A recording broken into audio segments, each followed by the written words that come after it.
thinks this album, New Times, is a masterpiece. He says that it's more of a band effort than before. What exactly did you want to say with this album? I hope he puts that in writing. That it's a masterpiece, because in any language that's going to sound good. You can bet he'll put it in writing. That's great. And actually, before I have family that has lived in Japan for by now maybe about 40 years. Really? And I came through one time on a visit, because our band maybe comes later in the questions, but we've never been able to play in Japan. We just have yet to get there. So one time I went before. My uncle he's now back in the States, but he was a missionary in Japan and lived the last many, many years in Tokyo. So my first cousins all grew up in Japan and speaking Japanese before they spoke English. And one of my cousins and now his children and wife are back in Tokyo. Is that right? So, yeah, so it's interesting. Although I never... it wasn't until, I don't know, maybe 2 or 3 years ago that I ever made it there. Mm-hmm. So I don't have a lot of, it's just that I've always known, my uncle and his family and my cousins, they live in Japan. Mm-hmm. And, every now and then get something sent over from Japan or something. But anyway, that's just a little of some interest for me personally. Uh-huh. But, okay, so go ahead, sorry. So it was. He seems to think this is more of a band effort than before. And well, first of all, what do you think of that observation? Okay, I would bow to him saying that it's a masterpiece. And it's terrible. I keep going off the track. I really do like that. I wish throughout the Western world the tradition was to bow. I think that's very slightly, I think that's very respectful. And why do we always have to hold hands with every stranger we meet, however briefly? It seems so wrong to me that I have to just rub my hand against, the person that I'm meeting for the first time. It just seems, why, that's such an invasion. So, I'm not going to answer any of your questions, but I'm just going to comment on cultural issues. Anyway, yeah, I think that's great. We're very excited about it creatively, and saying it's more of a band effort. It's certainly it's a record that we did entirely on our own. We produced it ourselves, which was a joy. I think we've reached a point, and we've probably been there for a while, where there's really not much to be gained and a lot to be lost with working with a producer. We have a lot of creative ideas, and we can work them out ourselves. We don't need a referee, and we don't need a babysitter, which is often a producer ends up being an arm of the record company to keep a band, to kind of keep an eye on them, to try to keep them pushing in a direction that the record company thinks that the band should go in. Mm-hmm. And we've been told in the past in our career that you have to find a producer that either we pick for you or you pick that we agree with, or else your record will be a dead record. We won't do anything for it. So we've been in those kinds of situations of having no respect and no trust and no appreciation from our former record company for these things. And speaking of these issues, it's all in the United States, because we haven't been in control, and so I'm not talking about any Japanese connections or whatever with the records or the record companies, because our deal had been with Slash Records in the U.S., and then that was affiliated also at a certain point with Warner Brothers, but then they made their own deals in separate territories with separate countries separate companies around the world. Mm-hmm. But so this is one that actually we recorded on our own while lawyers were talking. We had lawyers negotiating for about 2 years to get us from Slash over to some label where we could function, and then that ended up being Elektra in the States. Mm-hmm. And that move so far has been a great thing. So we were able to then, when the when everything was finally signed, we were able to go, here it is, here's the record, it's done. So just the situation of what was going on is that we were we didn't have to deal with or struggle and fight with or try any of these other elements. So it was very focused as a group record. I think that there's perhaps more collaboration going on. There's one song in particular, Machine, is what it's called, which is a collaboration of writing in the group that we've never done before, which is Brian Ritchie, the bassist in the group, did all of the music at his house on a 4-track cassette recorder. And then I wrote a poem to it, of which tracked over in the studio where we were working. We brought in his cassette tape and we moved it over and did the technical things with it. And then I did this, which is really delivered, I suppose, in a spoken word style. It's not sung. It's just 3 different vocal spoken deliveries of this one poem, and making a collage of that. And this kind of a song, and then this kind of a collaboration on writing the song, both are things we've never done before. So there's creative things which there's one good example of that's more of a band group effort than anything really we've ever done before.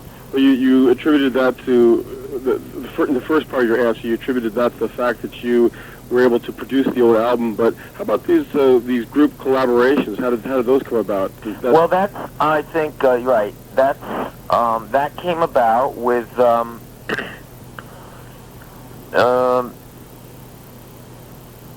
I think because I think Brian put it in a funny way. He said that I found that I could collaborate. I always had problems collaborating. It never seemed to work for me. It was such a personal kind of an experience to be creative in writing.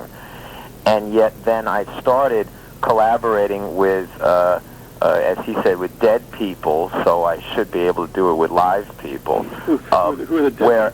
Well, there was a song. The first one was a song which was on our last studio record a few years back, which was Why Do Birds Sing?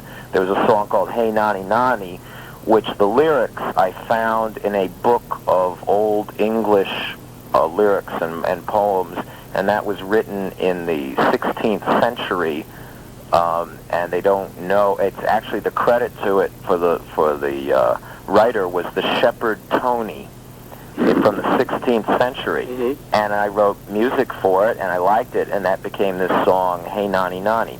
Then later I've started working with a director in New York who I was brought into a production of which he was doing, which was a straight play, and then he asked if I would turn there was lots of monologues, and asked if I would turn them into songs.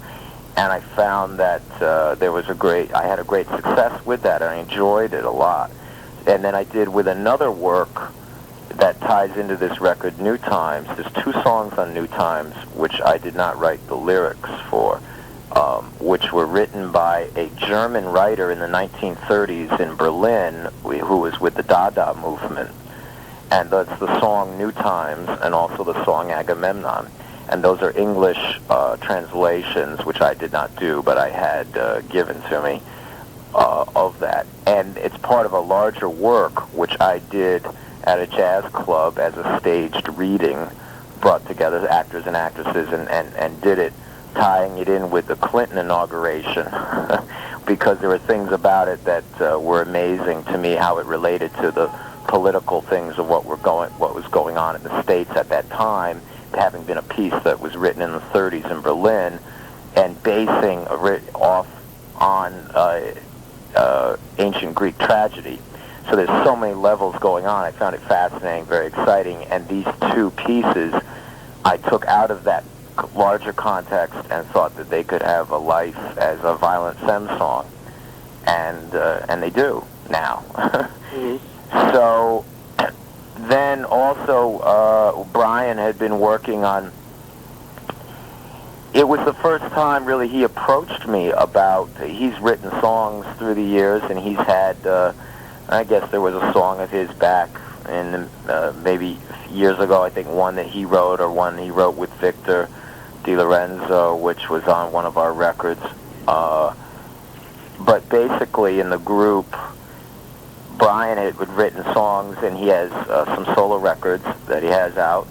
But I had always stipulated that I have so many songs that I need to be involved in the primary project that I'm involved in needs to be a project of which I'm the main songwriter. I am the songwriter. So I think that kind of made it so that it kind of was slow with developing of working with him on songs. But then he just gave me these tapes that he had been working on, saying if I could come up with some lyrics for them or come up with some melodies or whatever, that maybe we should experiment with that. And I thought that was a good idea. So it's, I don't know.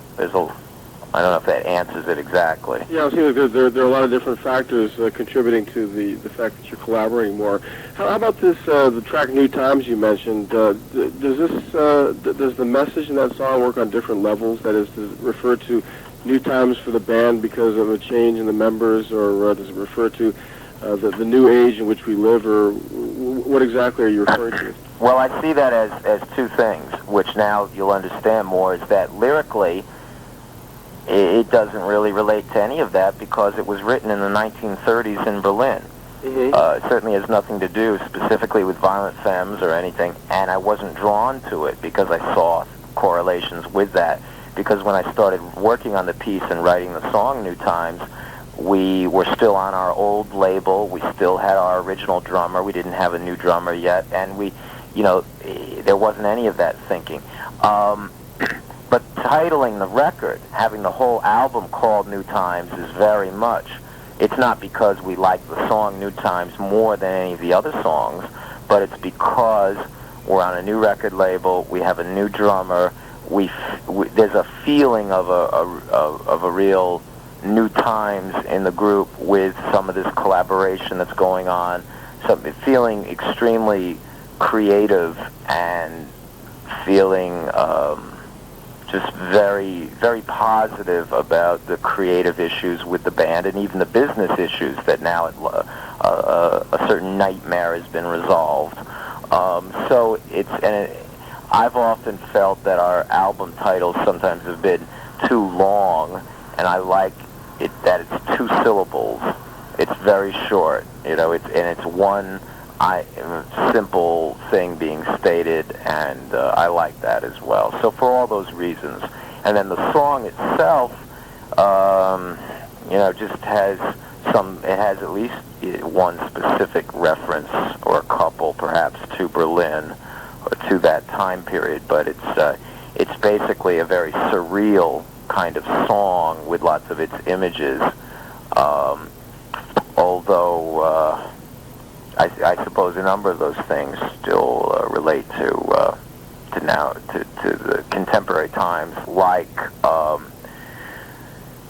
it has a reference to that these are the new times, and it's not like the good old days when you used to be able to, have a good time with the girls behind the bushes and stuff like that. Mm-hmm. And I suppose if you wanted to really read into that, you could go, yes, these are the new times, and it's not so wild and free sexually, or it certainly shouldn't be, the way it was. So you could read that into there, and sometimes I think of that when doing it.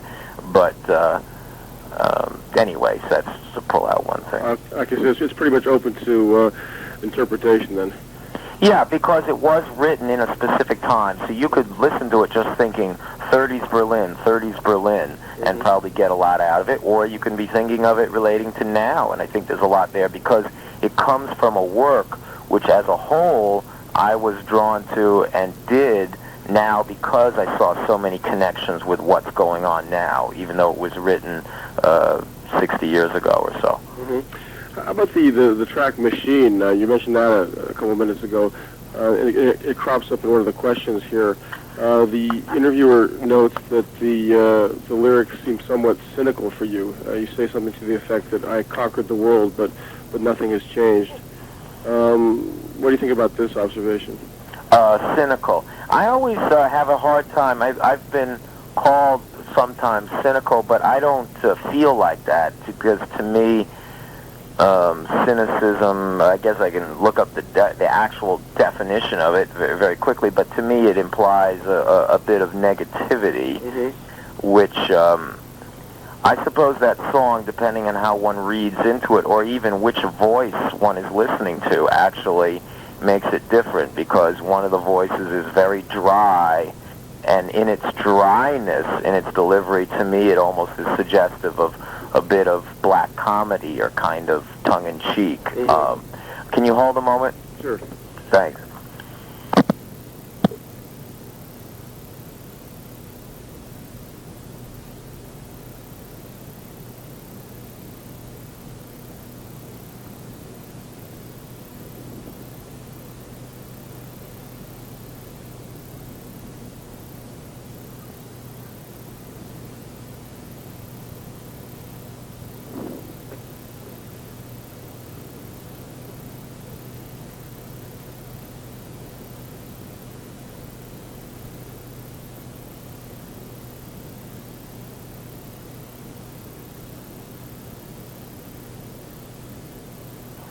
Hello?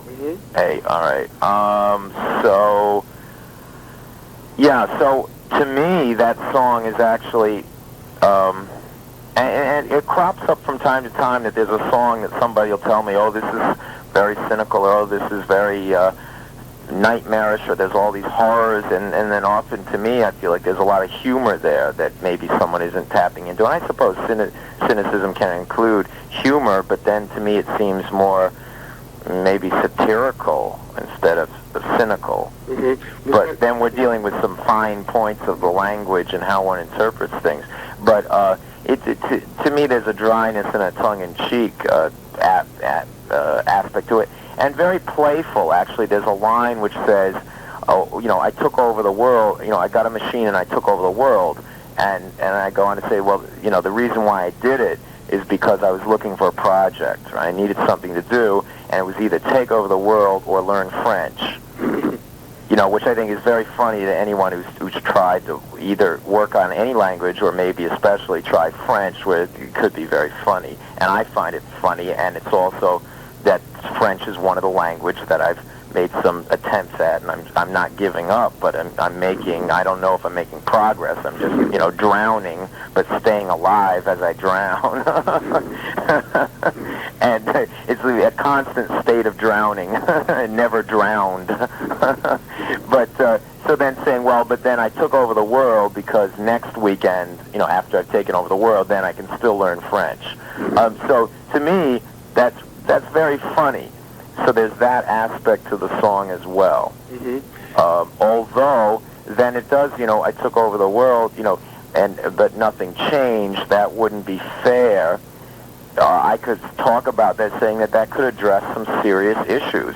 We could get into theological issues, the aspect of if God exists and if God is good, how can he permit so much, he or she, or whatever, if one wants to even deal with that issue of gender, how can God allow these horrible things to happen and suffering to exist? Well, then, I could probably take it through a couple of steps to take it from, I got a machine, I took over the world, but nothing changed, that wouldn't be fair. I could probably take that through a couple of turns and then bring it to that issue, saying, the idea if you knew the world was going to end tomorrow, what would you do now? Well, if one is living exactly as one should, then perhaps one shouldn't do anything different. I think that was posed to some rabbi at one point, where they said I would just, finish my game of chess, exactly what I'm doing. Yeah. It's interesting you brought up that point there, because the next question is about the what drives your lyrics there. He seems to think that Christianity plays a big part in the type of lyrics you write. Yeah, well, it does, and yet I tighten up I made some reference to language, and I tighten up with the word Christian or Christianity because it's been so dragged through the mud, and it's been people have used names and concepts that have really been perverted and distorted and completely changed and stood on end, and it seems to me that if somebody asks me, are you a Christian, depending if I can gauge anything at all, or just an instinct or maybe a gut feeling of who they are and what kind of background they have and everything, if I could somehow get a sense of everything about them, I might just simply say yes, absolutely, or I might want to say, I wouldn't, call myself that because this or that. Because, you know what I'm saying? A little bit. It's something which is, a little bit of a struggle. With dealing with these terms and these words and concepts and other people that have embraced. For example, I don't know what it is in Japan, but there's been somebody can say, "Are you born again?" Mm-hmm. Right. And born again is like, well, if you're not a Christian unless you're of a particular kind of Christian that's called born again. Mm-hmm.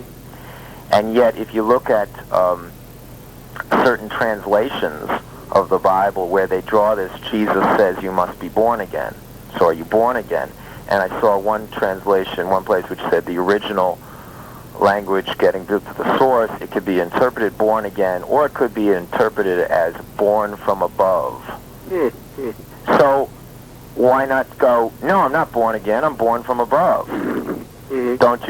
Haven't you read the right, go back to the source. Mm-hmm. But I think that just would, completely baffle some people, and yet to me, then there's freedom there. All of a sudden, it seems that some of the dogma, some of the politics, and a lot of the ugliness of it, and the other, because for me, the gospel message is so good, what's called good news, mm-hmm. and the actual message in its simplicity is so good. It is such good news that it's about impossible to even comprehend how good this news is. And that's where maybe there's a lot of problems, because it's so good and so simple, mm-hmm. that, and it is something which really excites me, but it's hard to stay even focused on because it's just too good.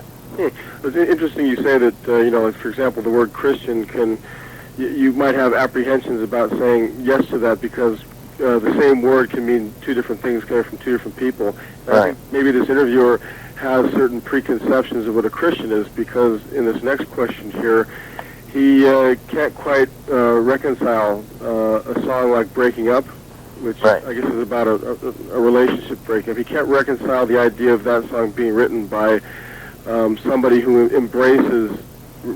readily embraces Christianity. In other words, right. he senses sort of a gap there. So maybe you're onto something.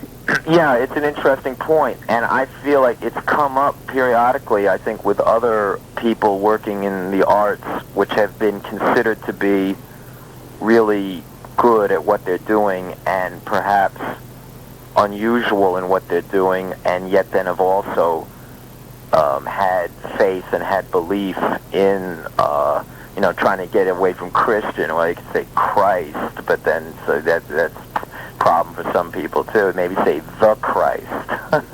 I don't know. But one person who comes to mind who has every once in a great while my work has been compared to theirs, and I'm always so pleased, is a writer, an American writer, Flannery O'Connor. Mm-hmm. Are you familiar with her? Yeah. Yeah. And she was, I think, often under great suspicion. How can somebody seem to be and claim to be such a Christian and yet be writing the kinds of stories that she writes? and some people have no doubt thought that about me. So you might want to mention just a second what exactly, how you see her work. I mean, what do people see as the gap between her work and her Christianity? What do people see as the gap? Yeah. I don't know. I'm not really a scholar on her. I've probably read it in some introduction to some of her stories at one point, and it struck me. What do they see? I suppose there's a lot of, I would guess in her work there can be a lot of violence, or there can be a lot of, or also sometimes the characters that are religious are very fanatic and really have succumbed to tremendous evil. And those are the representatives of Christianity, and Christians are often these people that have really taken their Christianity to such a fanaticism that it can lead to just great evil. So I suppose somebody could feel like, if you're a Christian, how can you be presenting this view of Christianity to the world in your art? This would, if anything, turn people away from it. And this is a distortion of, yes, we know this exists, but why do you have to hold this up to the world? There's enough of that already. I'm guessing. I didn't read somebody say that, but actually that sounds like a good point to me. Although I haven't had that specifically in...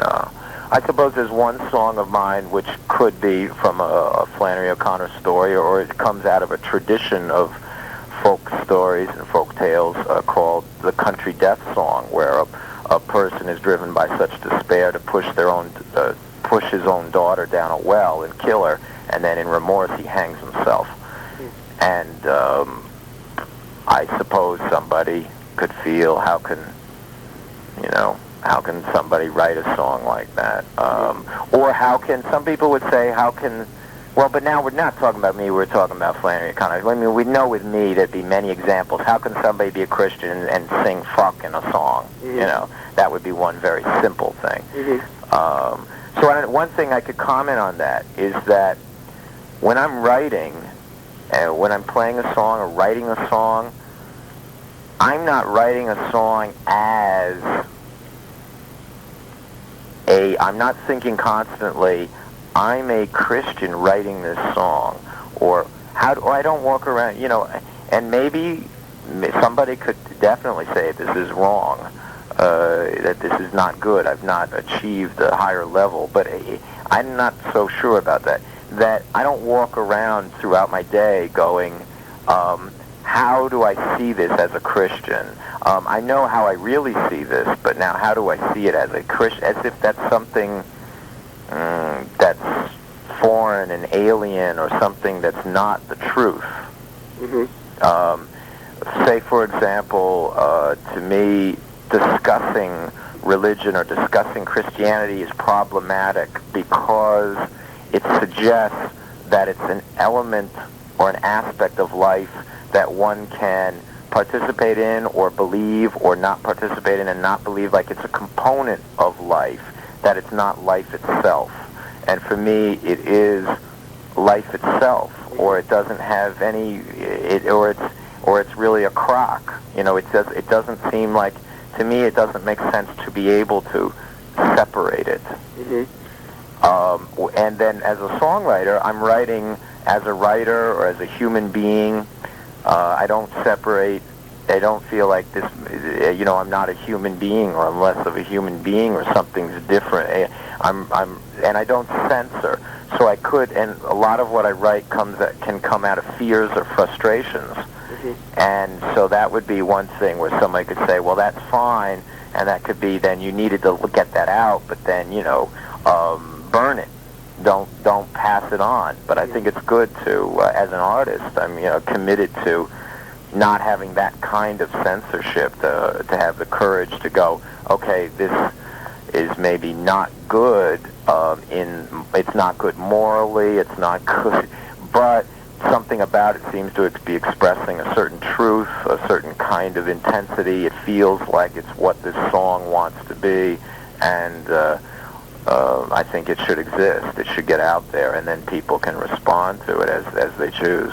I mean, you could be breaking certain technical rules of Christianity, but you think there's something that sort of overrides that. You don't have to concern yourself with those rules or details if a larger idea is at stake. Well, also my background isn't Catholicism, and my understanding is Catholicism likes to have, they have a rule book, and they've like put in, you can look up every sin that there is, you know, they have it listed, and you know, like a contract or something, and then all the blessings. You know, I come from a Protestant background, so it's much more free form as far as sins and blessings and you know, and yet sometimes maybe that makes it more difficult because it's not clear cut and there's not somebody to tell you exactly how things are. It's supposed to be, you know, a more individual decision about these issues. Mm-hmm. How about was one more question here about the idea of your music not always reconciling itself with Christianity. Let's see here. The guy says here that the rock and roll is often rebellious music. Would that be at odds with the Christian inside of you? The idea of being rebellious? Well, yeah. Now, one thing is, I don't relate at all to the concept of the Christian inside me. Just doesn't even make sense, as now you could probably guess. Yeah. That just doesn't make any sense to me. But are there songs that I write that seem to go against parts of my inner self, or things that are maybe have, you know, well, there's sometimes things in a song that may be expressing a lot of hate, and I feel that my best self or my truer self has a lot of love and doesn't have hate. But now, you know, is there a place for having expressions of hate in a song creatively? And I think that there is. Now, I suppose if we're categorizing it, that's more the artist speaking than the theologian, although I bet I could find some theologian somewhere that would support that. Okay.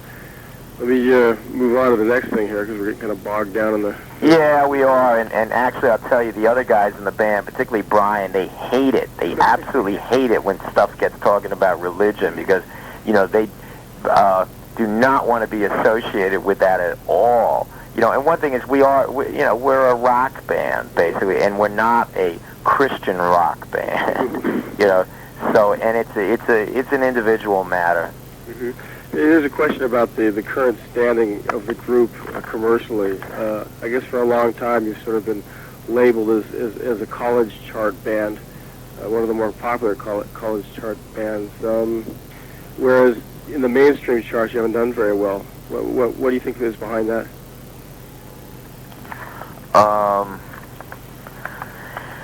Part of what's behind that is something which we'll see what happens with the change of labels. That might make quite a difference, or maybe it won't. We'll find out. One thing that I was told by the president of our former label, when I asked why there wasn't any promotion on one of our records, he said, "Your music is so strange that anyone who would like it has already found out about it by word of mouth." So he wouldn't make a poster for record stores that wanted a poster. Absolutely nothing. So those have been our advocates, people with that kind of creative thinking, and belief in the group. So we've really been operating with incredible, you know, anchor and chains tied to our, you know, dragging us down. So, I mean, we've been viewed as those femmes. What a little miracle. How can they do it? How can they make this music that nobody should like, and then they play these shows and they're sold out and everyone sings along and they're really popular with the colleges? Boy, isn't that great? What a nice little thing. But then no thinking about anything else. Seriously, nothing really. No real commitment. And it seems like now we'll see what happens with some people that seems that they have a more expansive thinking about the group as far as the potential of people it could reach. So we'll just have to see. So the people at Elektra have more or less told you that they'll be taking a different approach to promoting the band? Right, and the most important thing, because we've already at different times been told things, it's not just what somebody says, but there are things in black and white, and a contract doesn't have to be followed either, but it's a little stronger when something's in a contract as opposed to just what somebody will say at a feel-good meeting. Mm-hmm. So yeah, there are things that definitely state that things will be approached differently and with more commitment. Here's a rather interesting, if somewhat abstract question. Do you think your music symbolizes the lifestyle of American students? I think to some people it does. Certainly a lot of students find out about the group and get into the group in a very big way, and so our music becomes a kind of soundtrack to their life, which is, I think, when happens a lot when somebody gets involved in a certain music and they play it all the time. That's sort of their environment, their soundtrack to their movie, their life. And I think that does happen, and I'm sure we're played in lots of dormitories and lots of parties. It seems that so many people first heard the group at a party at college, that somebody had a tape and played. And it seems to be going through year after year. It stays, which is very exciting, that the group always seems current and popular, and with young people. Mm-hmm. Here's another interesting observation. The interviewer notes that bands who have stumbled into success recently, such as Crash Test Dummies and Meat Puppets, that might share something in common with your band. He called it sort of an odd sort of folk rock type of approach. Do you think there's any sort of common ground you share with those acts? Well, sure. We've done through the years various shows with the Meat Puppets. That's always been a lot of fun. I'm not really that familiar with their recordings, but I know I've always enjoyed hearing them live.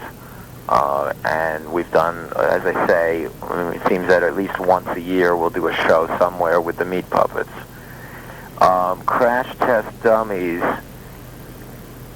do you know, is that the group did Jerry Harrison produce them? I think he did. I'm not sure. Because Jerry produced us at one time and has been a friend of ours through the years. And I wonder, I think he might have.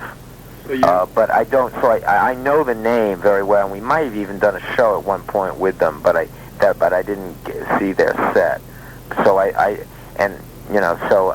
can't really talk much about them, but except that I wonder, I think if Jerry did produce them, then there's a certain connection there. Yeah, well, I mean, obviously those acts are kind of hitting it big these days, and I suppose this interviewer sees that as a reason to expect your music to be welcomed by the public in a similar manner. Oh, does that mean they're quite popular right now in Japan? I think just in the mainstream charts. No, great. Yeah, so I mean, maybe what this guy is trying to say is that your time has come, or the times have caught up with you. That type of thing. I hope so. It would seem that that would be the case. We are, as this is the business talk, but as I heard from a few months ago or a few weeks ago, with looking towards having this record come out, I heard that we are positioned nicely. Mm-hmm. Which you never know how it goes, but it does seem that the shift has been towards a more of an opening up of having mainstream successes with this kind of music. One thing I'll mention is that the country where we've had the most success is Australia, where we have for quite a while been when we've had a record in the mainstream charts. We had a point a couple of years ago where we had 3 of our records at the same time in the mainstream charts, which is fantastic. And we've had the most successful tours, and really everything is Australia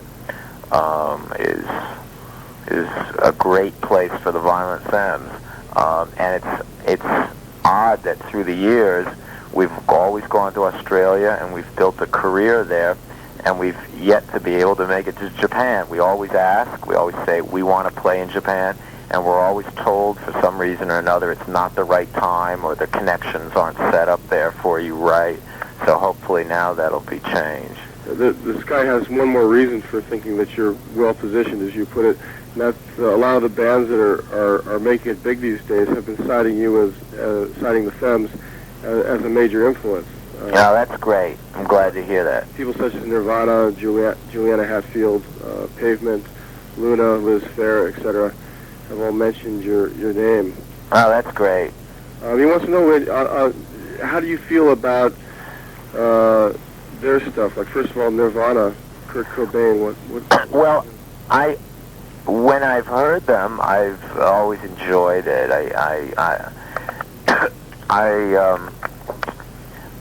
I don't really, I don't spend much time listening to bands of the current scene, so it's kind of if I'm doing a show and I'm able to catch their set, or I hear a record being played, if I like it, I'll ask about it.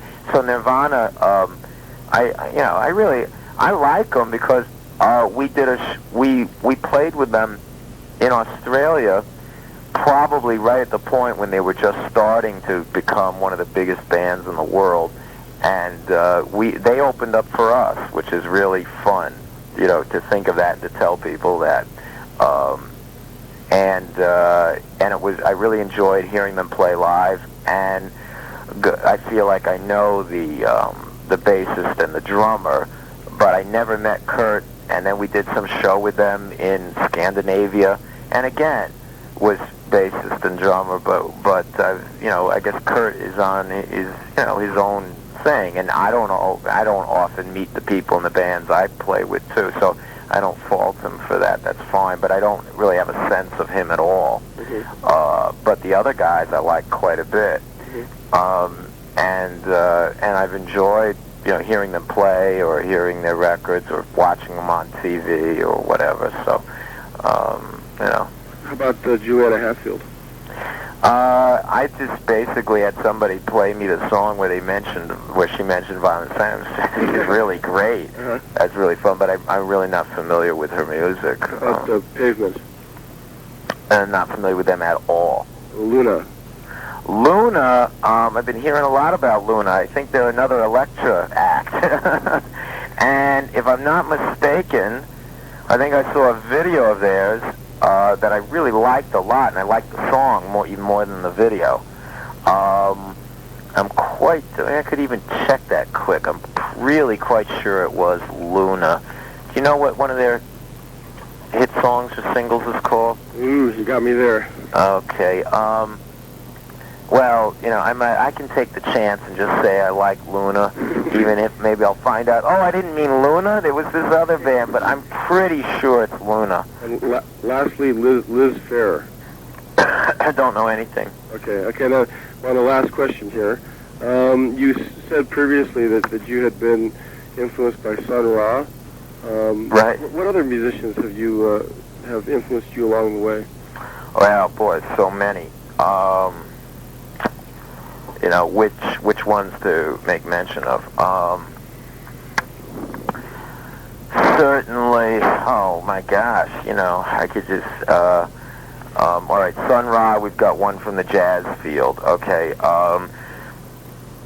influenced by a lot of music I grew up hearing. My father was a big country music fan. I heard Hank Williams records, early Hank Williams and Johnny Cash. So there's that in the background, and also in the other people in the band as well, with Hank Williams, Johnny Cash, that kind of country and American music.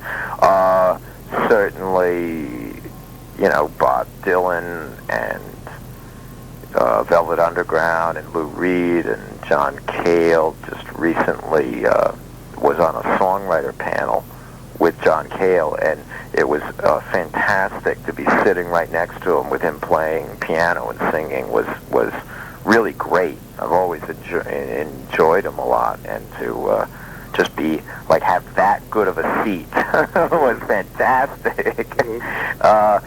And you know, Van Morrison, Neil Young, and some of these quote old timers, I guess, that I really think is fantastic. And Leonard Cohen. Some of these people have been around for many decades in the field of rock that I think have always done, you know, very intelligent work. And maybe I haven't loved everything they've ever done, but a lot of these people have, I think, done really great work at a time when a lot of people are no longer around, and other people have faded away. And I think it's great when somebody, you know, can be doing great work when they're 40 and then when they're 50. You know, and not just have done it all when they were 20. Although there'll be some critics that'll probably, you know, that'll always say, you know, the only thing that, you know, they didn't do anything any good after, and then they'll name something from the 60s or the early 70s, you know. How about among your contemporaries? And we hear that, by the way. We've heard that quite a bit. You know, like that first record, you know, nothing's been that good, you know. Although maybe this record will change that perception, and that's not a universal perception, but we have heard that. There's so many people. Then you get punk rock, you know, which both Brian and I got into in a big way.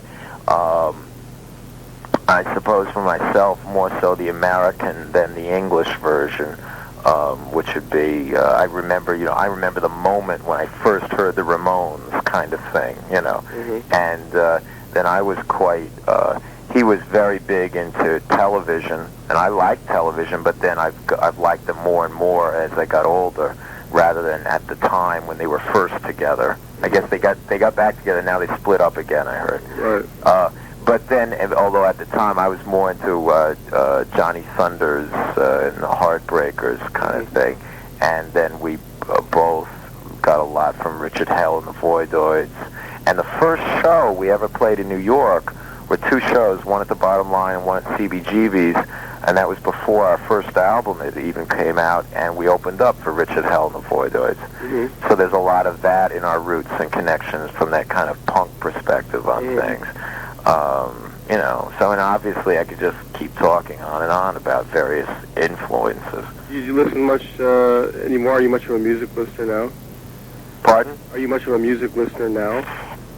Very much so, although now what I listen to, almost all of what I listen to is what would fall into the category, and I'm using this word in its largest sense, not in its narrow definition, of classical music. I just came tonight from a class that I'm taking. I'm very thrilled about this. I'm taking a couple of evening classes at Juilliard, which is the music school in New York. And this one tonight was on string quartets, and handing out music and listening to them and dissecting the music a bit with one of the professors teaching the class. And then I'm taking another one on the music of Gustav Mahler, who's one of my favorite composers.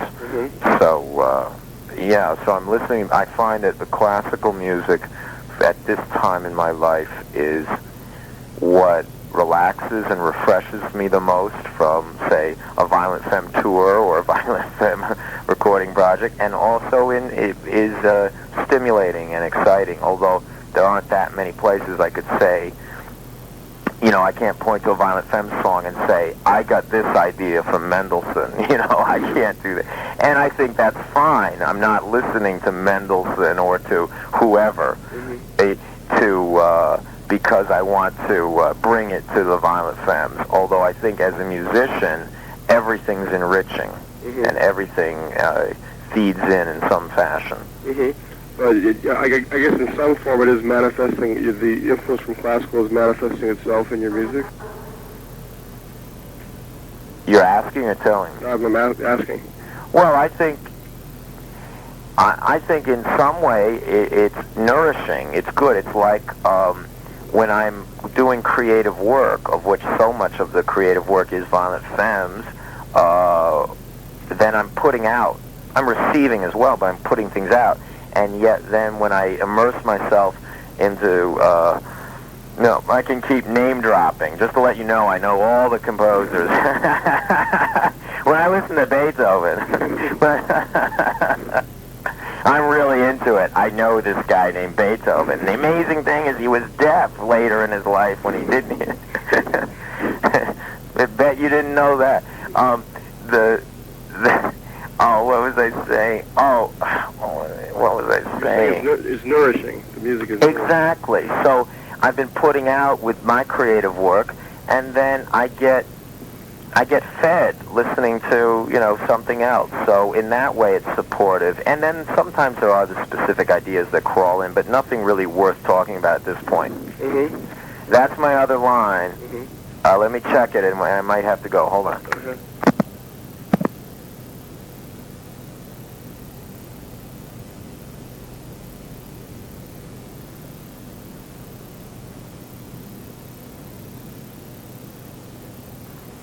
Hello? Okay. Okay, I think we've kind of, have you got all the answers? That was the last question. Well, that's great. Thanks Okay, well, thank you, and thank our host, Mr. X. the Mr. X, right? And I thought he had some very good questions, and hopefully the Christian issues won't have too much lost in the translations, but not even the translations or your job with it. I think it's just very hard, even in the same language, Mm-hmm. And I don't, it's, well, whatever, do what you want with it. He will, I guess, he'll do what he wants with it. He will. Right. Okay. Thanks a lot, Gordon. Okay, thank you. Bye. Bye-bye.